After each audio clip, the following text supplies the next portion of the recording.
antes do gel clareador. Tá? Dessensibilizante mais utilizado. Tá? Tem algumas outras marcas, a Ultralente tem o EZ, que é o dessensibilizante deles, que é muito bom também.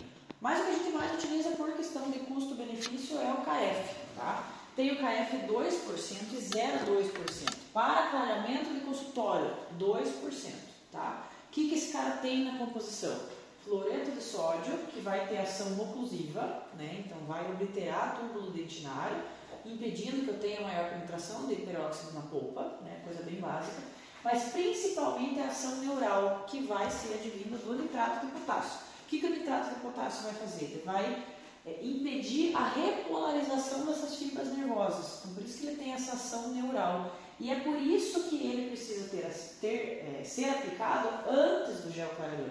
Tá? Então, ele precisa de um tempo para fazer essa repolarização de fibras nervosas, para que ele impeça que o impulso nervoso seja efetivamente levado até o cérebro. Essa que é a ideia. Por isso que a gente aplica antes. Tá? Então, como que a gente sabe que tem que aplicar antes, né? Isso lá em meados de 2015, 2016, os trabalhos confirmaram para nós que quando eu aplico nitrato de potássio na superfície dos dentes, em 5 minutos ele consegue atingir a polpa. Então a gente penetra, eu tenho permeabilidade, o nitrato de potássio é capaz de penetrar, vai chegar lá na polpa e vai começar esse processo de repolarização de fibra nervosa. Então vai atuar diretamente no sistema nervoso. Tá? Então por isso que a gente tem essa resposta. E por isso que eu tenho que aplicar antes e deixar um tempo ele agindo antes do gel clareador.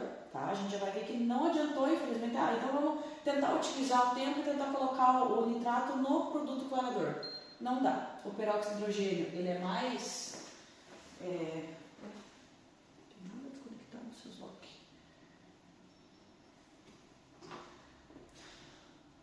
O peróxido de hidrogênio, o peso molecular dele é mais baixo do que o nitrato, então se fosse como se fosse uma corrida dos dois, o peróxido de hidrogênio chega na polpa antes do nitrato.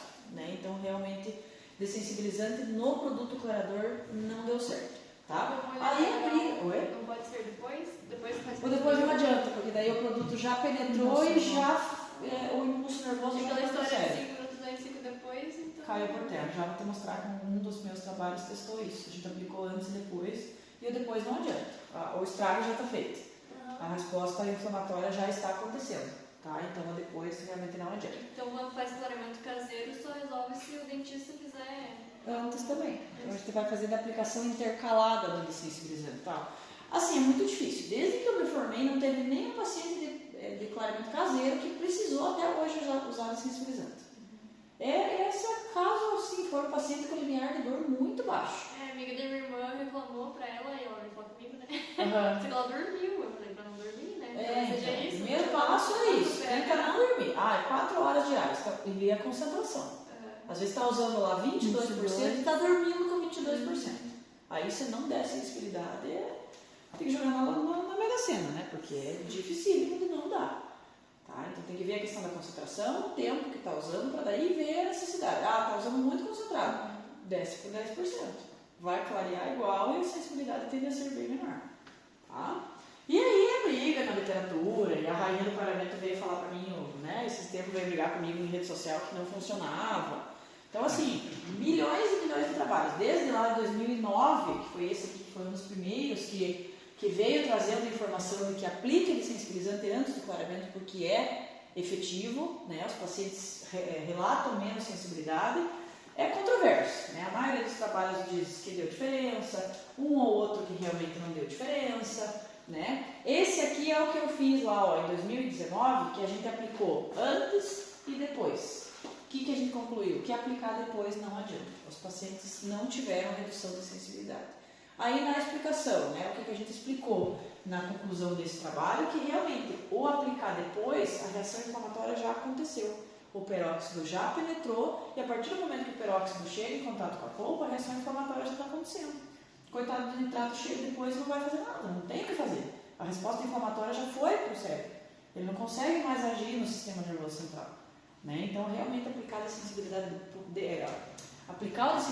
depois não vai fazer diferença. Tá? Então, eu tenho que aplicar antes. Né? E daí fica nessa, daí será que adianta aplicar antes ou não? Porque queira ou não é 10 minutos a mais, né? Aplica o dessensibilizante, deixa agindo, por que nos 10 minutos? Se ali a gente viu que em 5 minutos ele penetra.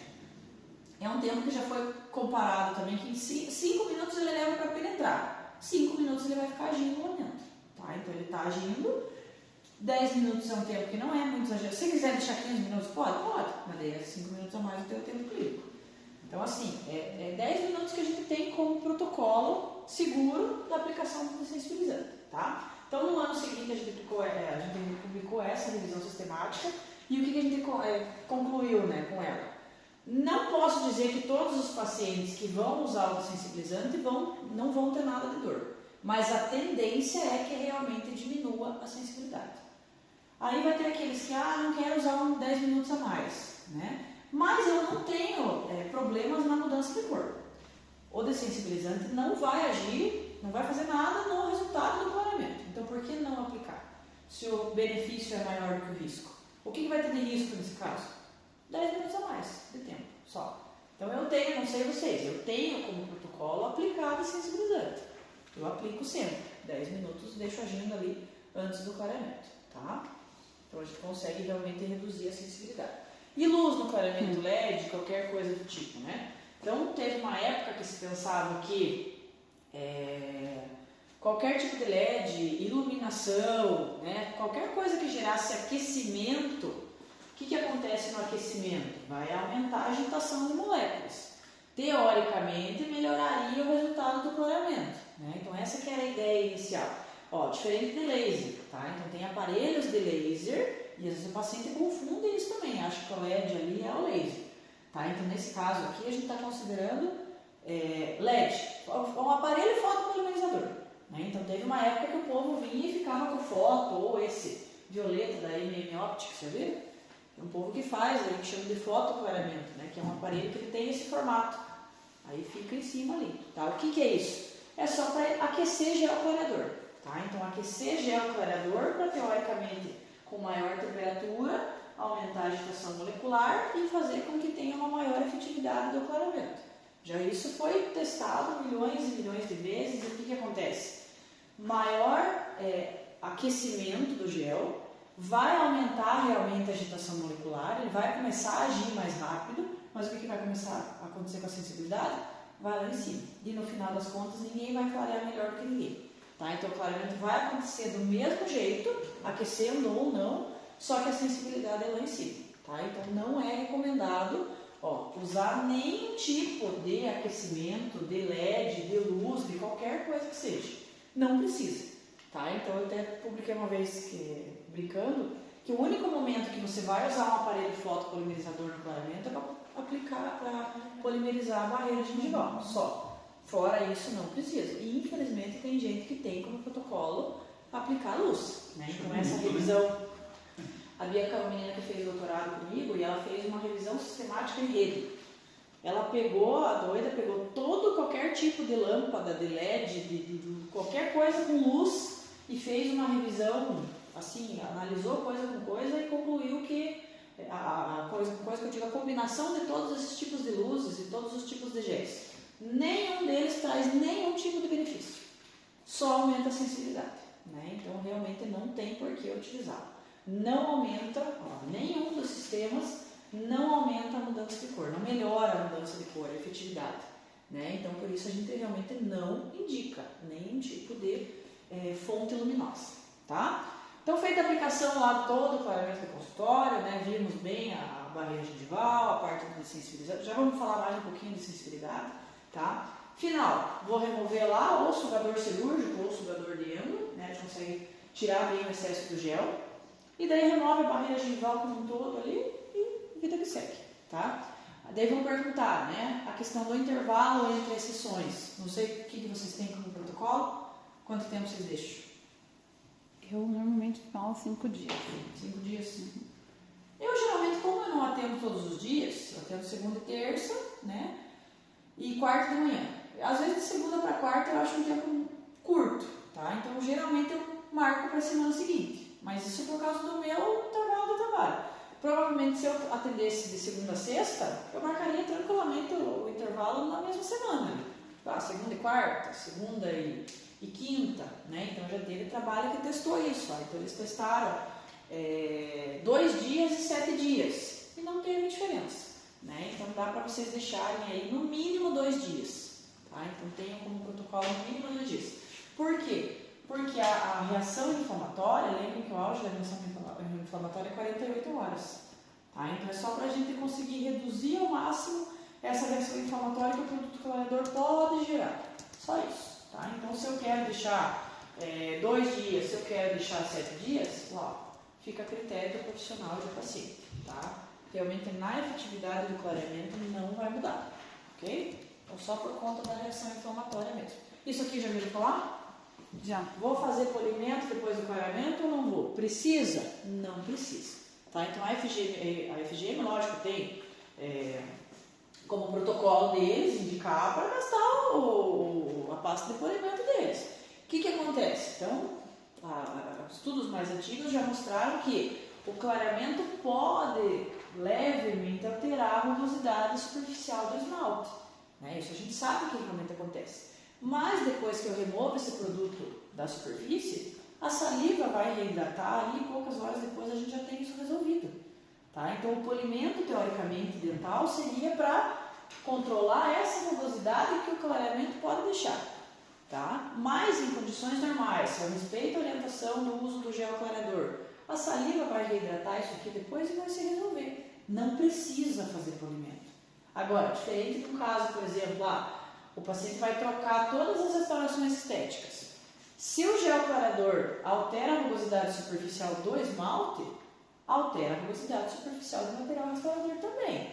Então, dependendo, se for aquele paciente cheio de restauração, cheio de resina composta, pode ser que seja interessante fazer um polimento ali com disquinho de feltro, uma borracha de polimento após a sessão, tá? Mas isso não é regra, né? Então, eu, por exemplo, não tenho como prática fazer polimento depois do clareamento, né? Mas é por isso. Então, a ideia do polimento depois do clareamento surgiu pelo fato de que existe, né, uma leve alteração superficial, ali, de rugosidade superficial do esmalte depois da remoção do gel clareador, tá? Mas a saliva resolve isso aí no instante, né? Poucas horinhas depois já resolve.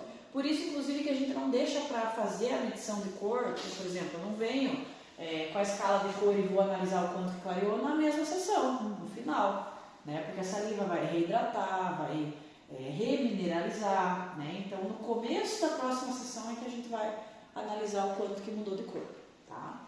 Sempre a gente considera esse tempo ali. Então tá lá, avaliar cada caso. Não é errado fazer, não é errado não fazer. Agora, o que eu não posso fazer é obrigar e falar que existe um protocolo que tem que fazer esse polimento após, tá? Prof, e faça flúor.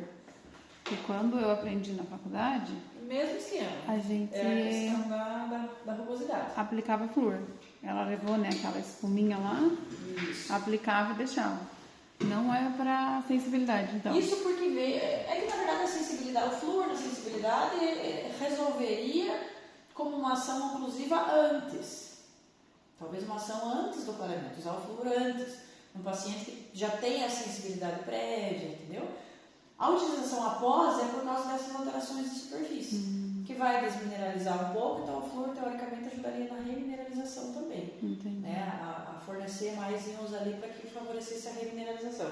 Mas a saliva sozinha consegue resolver isso. Entendi. Né? Então não é realmente um protocolo que seja obrigatório. Tá? De consultório, tranquilo? Eu acho que sim. Então vamos falar o caseiro lá agora. Então o caseiro ele tem algumas características que mudam bastante. É o método mais seguro, é o que a gente chama de padrão ouro, porque eu tenho menor risco de sensibilidade, tenho mais segurança, né? Por quê? Porque eu tenho um trabalho com baixas concentrações, esse tempo de cadeira reduzido, teoricamente o custo do tratamento para o paciente fica reduzido também, né? Então com certeza no consultório vocês cobram mais do consultório que do caseiro, ao contrário não faz sentido, tá? Então a gente tem aí, a única coisa que depende de mais colaboração do paciente, né? Lembra que eu falei para vocês que lá em 1987, 89 surgiu os primeiros relatos de clareamento caseiro, que foi realmente um produto que a gente usa até hoje. Só que, claro, de lá para cá, tudo isso sofreu modulação, sofreu alteração, né? Sofreu melhorias, né? Então vários pontos que precisavam ser alterados, seja lá na composição, lá na concentração, na confecção dessas moldeiras, então vai fazer alívio, não vai, né? Então tudo isso nós vamos falar um pouquinho agora. Vamos começar do protocolo, mesma coisa. Vai fazer profilaxia, né? Vai fazer a raspagem se for necessário, vai fazer a tomada de cor, né? Tudo isso aqui não muda. Vou analisar a cor antes e depois também, né? Então tenham sempre essas imagens. Vou analisar isso aqui, vejam que é o mesmo slide, né? Então se o paciente tem dentina exposta, se eu vou precisar proteger isso aqui, ó, o paciente quer fazer clareamento caseiro e é um paciente com essa característica. Eu vou ter que proteger isso aqui, mesmo o produto sendo menos concentrado, pode ser que ele sinta mais. É uma região muito permeável, né? Então aplica um verniz fluoretado, faz uma restauração provisória, né? Então tudo isso tem que ser levado em consideração para que a gente evite que esse paciente sinta um grau de sensibilidade maior, tá? Próximo passo, se eu vou fazer o clareamento caseiro, moldagem com alginato, simples, e vou vazar o modelo de gesso, tá? Uma coisa que faz bastante diferença. Esse tipo de recorte aqui, ó, deixar a palatina livre, e aqui o modelo inferior é mais tranquilo disso acontecer, né? Mas deixar sempre essa porção no meio aqui, ó. Isso aqui faz o vácuo da plastificadora funcionar melhor. A gente consegue plaquinhas com contorno mais interessante, tá? E esse protocolo aqui é moldagem, vazou o gesso e plastifica. Vocês já viram falar nessa confecção de alívios nas moldeiras? Ou alívio, ou reservatório, talvez eu já tenha ouvido falar sobre isso. Passar esmalte? Isso, aplicar esmalte. Eu aprendi. Quando eu aprendi na faculdade. Foi a segunda parte da minha tese, a gente testou isso aqui, porque lá no IPG tinha uma briga também entre dentista que tem como protocolo fazer isso aqui. Aí essa confecção desses alívios, qual que é a ideia? Veio lá quando o Fischer, que é o dono da Ultradente, surgiu com o clareamento caseiro, veio essa ideia de alívio. O que é isso? Vazar o modelo de gesso, fazer um alívio, ou seja, colocar algum produto na superfície do gesso, para que quando eu leve quando eu for levar a plaquinha ali para fazer a moldeira, eu tenho um espaço maior para colocar mais gel clareador. Essa que é a ideia, para que ele não fique muito fino. Então por isso que começou. Então é isso aqui, ó, basicamente. Posso fazer com top dam, com barreira gengival, posso fazer com esmalte de unha, com cera, porque a cera vai derreter na hora de plastificar, né? Mas fica o espaço igual. Qualquer coisa que eu consiga aumentar um pouquinho essa espessura, né? Então vazou o modelo de gesso, vem em cima das superfícies aqui e daí vai fazer a plaquinha, né? Então tinha essa briga lá na UFPG, a gente foi testar tudo isso aí. Primeiro foi buscar na literatura o que já tinha, tá? Então inicialmente a gente está falando lá de 2000, esse primeiro trabalho que testou isso foi do ano 2000.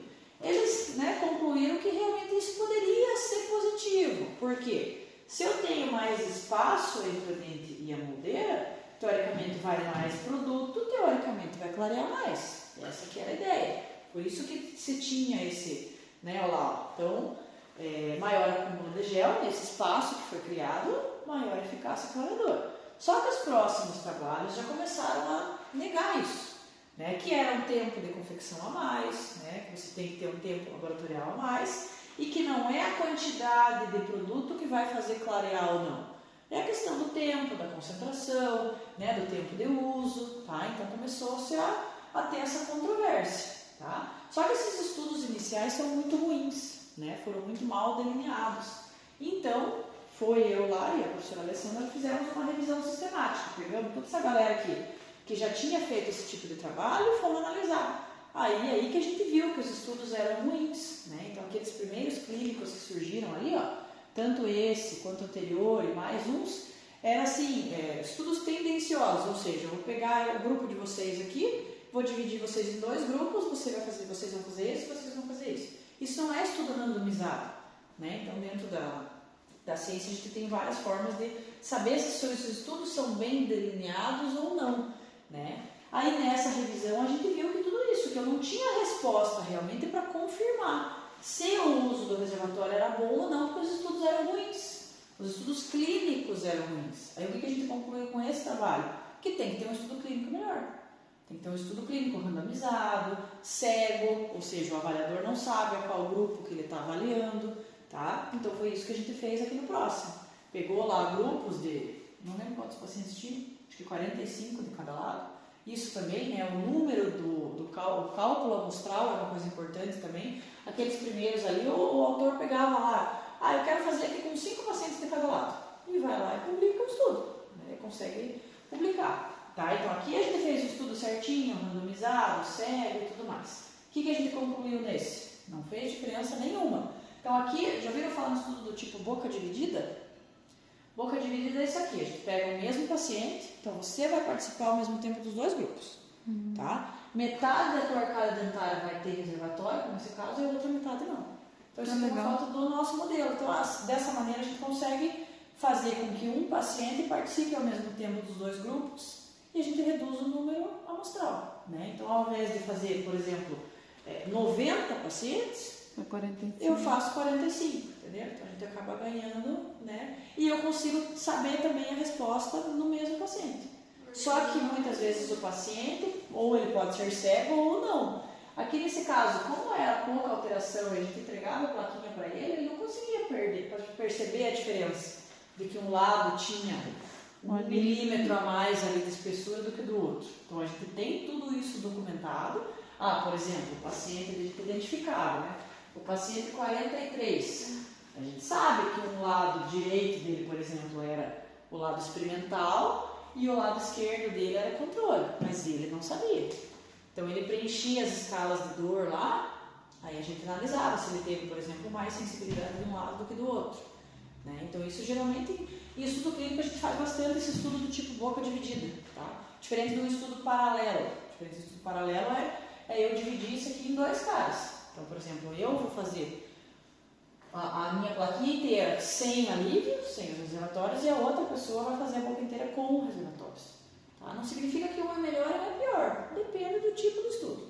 Mas, né, resumindo a história, não teve diferença nenhuma. Tá? E daí, para que fazer? Se eu gasto tempo a mais, se eu gasto material a mais, se eu gasto barreira gengival, se eu gasto tempo ali complemento fazendo de todo mundo, se eu gasto mais gel clareador, que vai, teoricamente, vai acumular mais, e não tem diferença nenhuma, por que a gente vai fazer?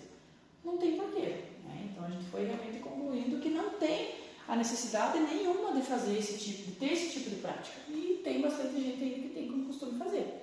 Tá? Ou chama de alívio, ou chama de reservatório. Tá? Então a gente não faz lá. Então é o que eu falei para vocês.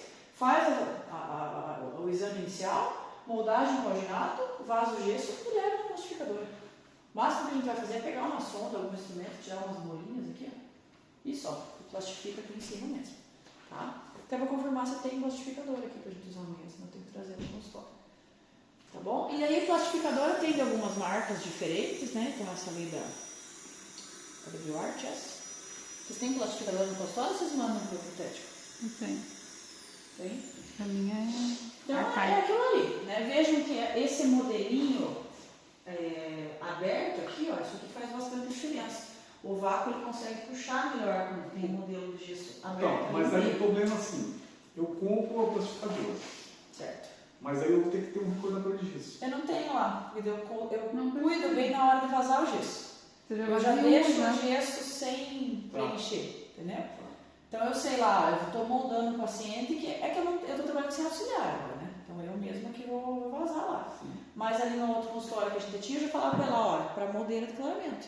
Então na hora de vazar o gesso, ela já Só vaso não de gesso. deixava, já fazia em forma de... O moldar tá inferior também, seria uma ideia. Moldar o superior tá inferior. com o modelo inferior, mas dura adaptação, né? O modelo inferior geralmente ela é um pouquinho mais alta. Mas dá para testar, também seria uma outra técnica. E daí levar na plastificadora é muito prático, né? Ó, a gente leva, geralmente a plaquinha de 1 milímetro, lá, de 2 milímetros no máximo, ela aquece bem, a hora que ela aquece, que ela solta aquela bolha, né, que ela desce aquela bolha ali que está aquecida, a gente só vai lá e faz o vácuo, tá pronto. Né? Quando a gente não tinha plastificador, o protético cobrava R$50 para fazer cada modelinho. Né? E a gente não gasta aí, quanto que custa uma plaquinha? Acho que nem R$5. Nada. Então, O custo é a plastificadora. Então, em 2 clareamentos que faço, já tira o custo da plastificadora. Então, realmente vale bastante a pena. E desde que recorta, né? Recorta lá no moldeirinho e entrega lá para o paciente. Você deixa reta, prof, você desenha o dente? Tá lá, ó. já foi testado. Ah, Você corta reto ou você corta acompanhando. Então esse trabalho do professor Michael também, que eles publicaram acho que no ano passado, isso que é bacana, né? É muita pergunta de pesquisa que vai surgindo. E pergunta que aparentemente é uma pergunta boba. Né? Então os caras vão lá e publicam sobre isso. Né? E daí, fez um estudo seguinte e surgiu essa dúvida. Faz um próximo. E assim vai indo. Né? Então nesse aqui eles testaram exatamente isso. Ó. Também foi de boca dividida. Então eles entregavam para o paciente isso aqui. Ó. Metade da plaquinha dele era reta e metade eles cortavam acompanhando ali as cervicais. Ninguém teve diferença nenhuma. Então pode ser que fique a critério do profissional. Se você quer cortar, eu acho mais fácil cortar um meio termo. Não gosto de deixar reta e não gosto de cortar muito, porque parece que fica mais mole. Quando eu recorto mais Uma a leve profundidade. ondulação. Isso, é uma coisa não definida, né? É como Na se fosse região um meio do- termo disso aqui, ó. na região do Uma freio eu leve gosto ondulação. Isso, aliviar um abaixar. pouquinho. Mas isso por acaso, porque dá pra deixar reto. Às Isso, vezes eu corto tanto essa faz. coisinha A assim. gente já viu que... Agora, o que acontece, né? Quanto mais alta você deixa, aí você vai ter mais probabilidade de acumular gel na gengiva. Então, se for cortar reta, tenta cortar reta o mais próximo possível da cervical. Tá? Para que não tenha esse desconforto ali. Mas fica a critério do profissional. Né? A gente já viu que realmente isso não vai fazer diferença.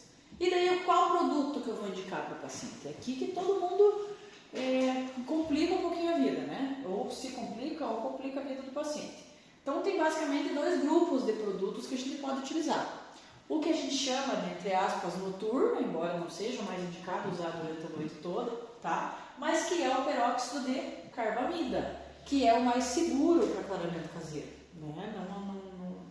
O hidrogênio é bom, só que ele não é tão seguro ainda e tende a gerar mais sensibilidade do que o carbamida. Oi? Você lembra alguma marca, prof, que tem o peróxido de hidrogênio? FGM tem os dois. Ah, tem os dois. Tem os dois, que é o White Glass. O White Glass é peróxido de hidrogênio. E o Whiteness Perfect, que é esse aqui, ó. Esse daí, né? O Perfect é carbamida, tá? E eles têm as 3 concentrações.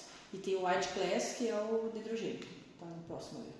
Não, vai falar um pouquinho de sensibilidade, tá? Então, por que ele é chamado de noturno, né? Porque geralmente, como é mais horas que o paciente vai usar, a maioria dos pacientes acaba utilizando durante a noite. Dá para usar a noite inteira? Aquilo que a gente estava comentando. Dá. Mas se você começar a notar muita sensibilidade, põe o despertador ali para depois de 4 horas e tira a plaquinha. Porque deu 4 horas, o produto não vai agir mais. Não vai liberar radical livre mais. Não vai estar agindo. Então, você só vai ter contato do produto com a superfície ali sem efetivamente estar clareando. Né? Então, aquela historinha de clareamento durante a noite, que vai agir durante 8 horas, isso não acontece. Mas o que é o pico dele? É em 1 hora? 4 horas. 4 horas. É de 3 a 4 horas. Tá? Então, de 3 a 4 horas é o que ele vai ali. Depois disso, ele não tem efetividade mais. Mas Não vai pedir para liberar. o paciente fazer 3 a 4. De 3 a 4 horas. E menos Quatro que horas. isso, Menos que isso, Menos que seria isso, para você vai estar jogando o produto fora, porque ele não vai agir. Né? Então, lembra que ele tem que dissociar em a carbamida, né? Ele tem que dissociar em peróxido de hidrogênio e ureia para daí começar a liberar radical livre. É diferente do peróxido de hidrogênio direto. Ele não tem todo esse processo. Então, o tempo de uso do carbamida é sempre maior. Tem que ser maior. Tem que considerar essa química do produto. Entre as 3 concentrações, igual eu falei para vocês, todo mundo funciona. Todo mundo vai clarear. 10% não é porque ele é menos concentrado que ele é pior. Só que às vezes ele demora uns dias a mais para o paciente perceber o resultado. Tá? Então, o que eu às vezes faço, né? Dou uma seringa de 16 para o paciente começar e finaliza com 10. 22 eu nunca usei. Tá? Não vejo necessidade nenhuma, porque já teve vários estudos que compararam 16 com 22 e é exatamente a mesma coisa. Né? Então, às vezes é difícil a gente colocar na cabecinha do paciente que não é a concentração maior que vai fazer clarear mais. Tá? E daí já teve trabalho que testou isso também, vejam lá. Então, aqui, o uso do peróxido de carbamida em solo de 10%. Então, aqui eles compararam quanto tempo usar por dia. Então, se eu usar 15 minutos por dia, eu tenho que fazer o clareamento por mais tempo. Se eu vou diminuindo o número de horas diárias, teoricamente, se eu vou aumentando o número de tempo diário, eu diminuo os dias. Ah, então é melhor fazer por menos dias, lógico, mas a sensibilidade, o que acontece? Vai lá em cima. Então, quanto maior o tempo de horas diárias, menos dias você vai ter que fazer clareamento, só que a sensibilidade é bem maior. Tá? Então, a gente fica no meio termo. O que seria o meio termo? Cerca de 2 a 3 semanas, de 3 a 4 horas por dia, ou de 10%. Tá? Aí eu venho para o peróxido de hidrogênio, que a gente chama, né, costuma chamar de uso diurno. Por que diurno? Porque eu vou usar pouquinho tempo por dia. Aí você pensa, professora, mas é bem mais interessante, porque você vai usar 1 hora por dia ou 2 aplicações de meia hora. Então usa lá meia horinha de manhã e meia horinha de noite. Tá? Ele é mais rápido, ele é efetivo, só que o carbamida apresenta aí mudança de cor mais efetiva do que o hidrogênio. Só que vamos dizer assim, é aquele paciente que não está disposto a pagar pelo consultório, é o paciente que tem medo de fazer do consultório porque é mais concentrado e quer fazer o clareamento, tipo de jeito. Aí vem para cá. Tá? Eu não tenho como protocolo inicial fazer o clareamento caseiro com peróxido de hidrogênio. Tá? Se você fizesse, gosto você ia dar de 6%? Então, já teve um monte de trabalho que comparou as concentrações aqui também.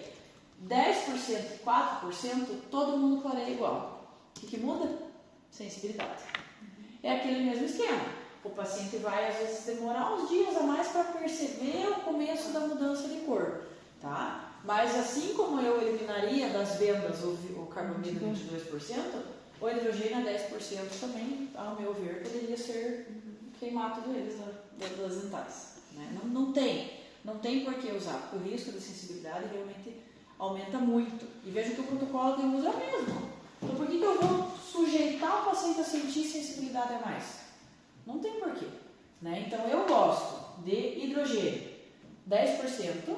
E às vezes para o paciente começar ali, perceber mudança mais rápida, eu dou uma seringa de 16 para ele começar, tá? Pelo mesmo tempo de horas, não é porque eu estou aumentando a concentração, agora você vai usar o carbamida 1 hora por dia. Não dá, ele precisa do mesmo tempo de dissociação, entendeu? Então é o mesmo tempo de uso, de 3 a 4 horas por dia, de 16% também, não vai diminuir, tá? E aqui, dependendo se eu uso o 4%, 6%, 7,5% e 10%, é 1 hora por dia. O que às vezes o dentista acha? Vai usar se você usa de 10%, você usa 10 minutos por dia. Não, precisa de um tempo de ação. A matemática também. Então, um pouquinho falha. A gente estava numa discussão que o povo achou que não. Você pode usar o carbamida a 22%, que depois você fica meia hora por dia. Eu falei, o quê? Você está jogando o teu produto fora, você vai pegar a seringa e jogar no lixo. Porque não dá nem tempo do carbamida começar a dissociação química. Isso que o povo não...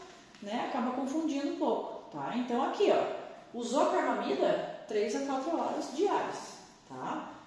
E usou hidrogênio ou 1 hora corrida, né, durante o dia, ou 2 aplicações de 30 minutos, aí no horário que o paciente, né, se sentir melhor, tá? Então realmente é mais tranquilo em relação a tempo, né? Faz meia horinha ali no período, faz meia horinha no outro período, tá? Mas eu aconselho sempre a começar pelo carbamida. Então, isso que o povo acaba confundindo. Então, ali no trabalhinho que eu falei para vocês que testou, né, comparou 4% com 10%, todo mundo clareou igual e a tendência de sensibilidade, 10%, ixi, lá em cima. Muito paciente teve desistência do tratamento quando usou de 10%. Né? Então, a gente fica realmente nas menores concentrações. Tá? Aumenta muito a sensibilidade. E para ter sucesso no clareamento caseiro, eu dependo disso aqui. Eu dependo da dedicação do paciente. Se é aquele paciente que vai fazer hoje, vai fazer semana que vem e vai pular um dia, vai pular 2, aí não dá certo. Né? Então eu tenho que falar desde o começo que é um tratamento que depende de maior colaboração. Né? Chama o paciente, mostra como ele vai colocar, até coloquei essa foto, nunca a gente vai colocar essa quantidade. Então não sei como vocês orientam para o paciente, mas eu falo para ele, ó, você vai colocar o tamanho do grãozinho de arroz, mais ou menos, no espaço de cada dente. Né? Ele vai encaixar em posição. Eu mostro para o paciente. Eu ponho o ácido fosfórico, porque é azul, né? Para ele enxergar. No meio e coloco no gesso. Para ele entender que não precisa de muito, porque o azul espalha no dente inteiro. Então, ó, você está vendo que não precisa você botar bastante, porque é o suficiente. Só vai extravasar na gengiva e vai sentir irritação. Quanto mais você colocar, mais risco você tem de sentir dor terrível, que não é culpa do produto.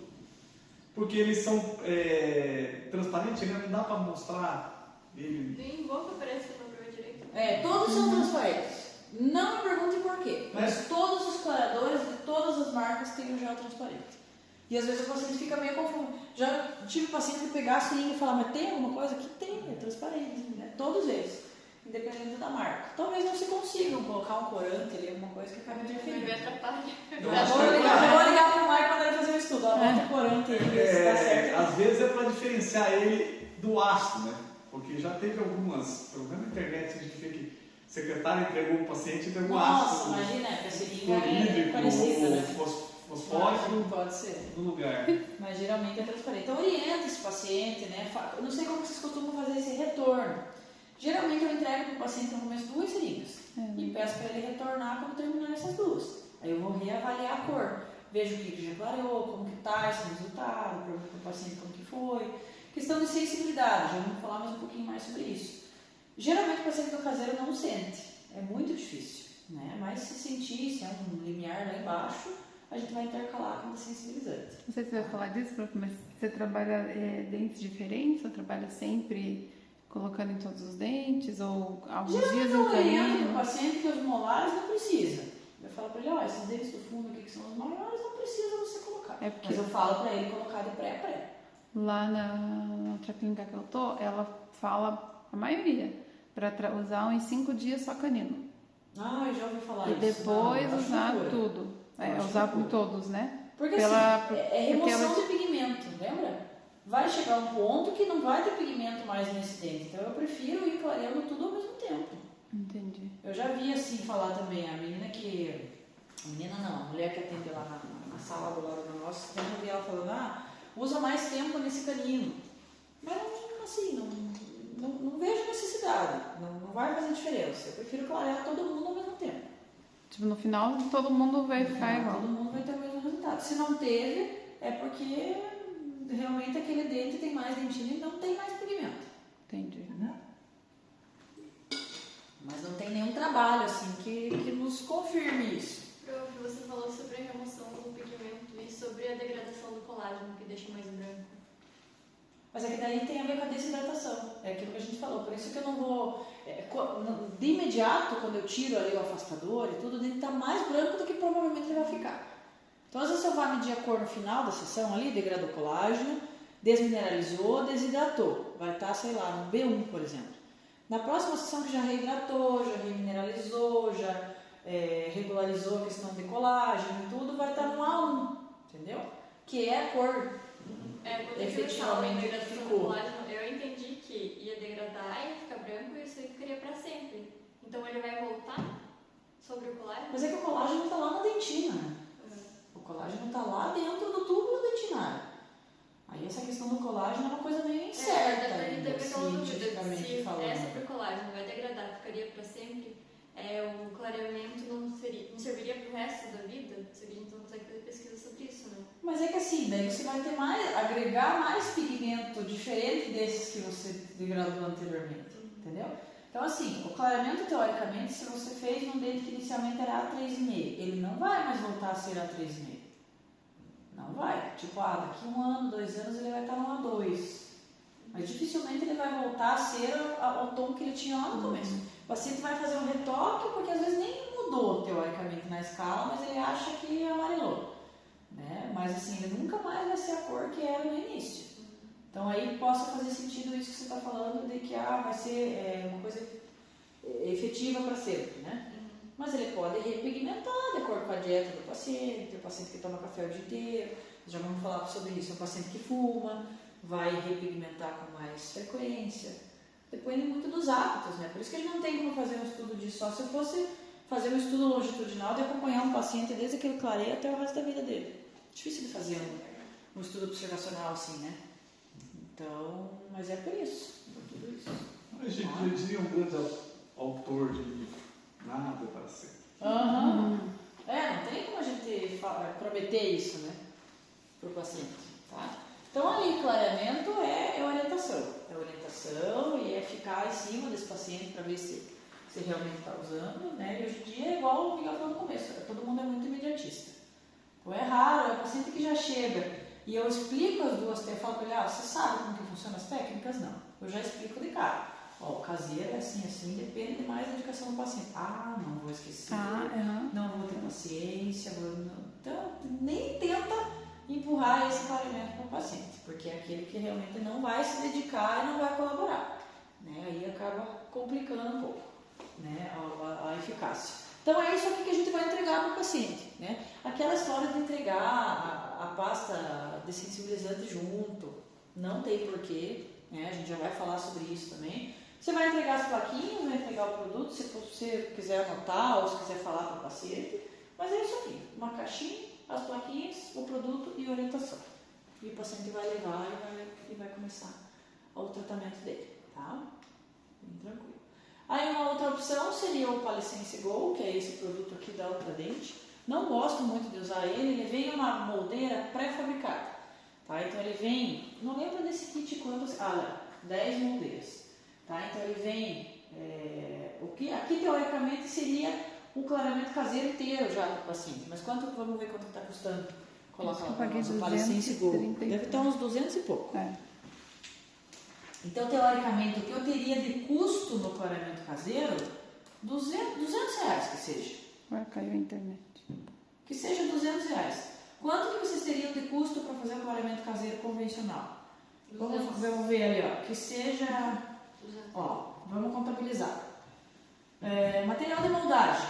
Quanto que a gente vai usar o alginato para fazer uma moldagem superior e inferior? Nem 5 reais. Né? Que seja 5 reais. 5 reais de material de moldagem, mais 5 reais de gesso. 10 anos. Mais que seja 3 seringas ali de... Não chega a 20 reais, né? De 15 reais. De 15 reais cada seringa, mais 45. Tá? Então, 55 reais de custo. Mais 5 reais da plaquinha, 60. Jogando para cima, né? Então a gente vai ter um custo de material no clareamento caseiro convencional de 60 reais.